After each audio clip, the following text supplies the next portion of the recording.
De ziekte van Weil is een infectieziekte die het ook wel de rottenziekte neemt wordt. Bruine rotten die het besmet binnen verspreiden het via urine.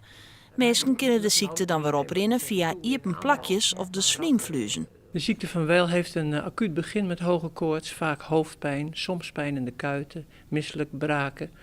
En het lijkt dus echt op een gewone griep. En dat is in de tijd dat griep veel voorkomt vervelend. Want dan denken mensen in eerste instantie van het zal wel griep zijn.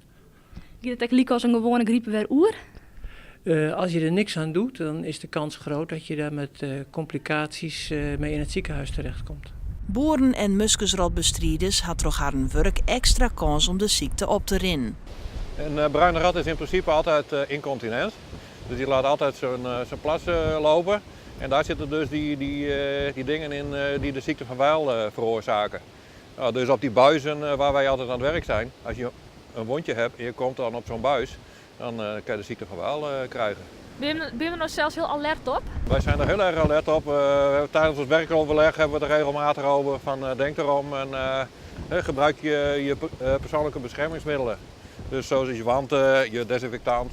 Deze bestrijders van muskusrotten binnen maar speciale kleren goed daaruit. Maar net alle mensen binnen wachten op de ziekte van Weil. De mensen die moeten bedenken dat als ze griep krijgen zo'n week of 10 dagen nadat ze flink in contact zijn geweest met oppervlaktewater of met knaagdieren, ratten, muizen en ze worden ziek, dat ze dan naar de dokter gaan en dat vertellen.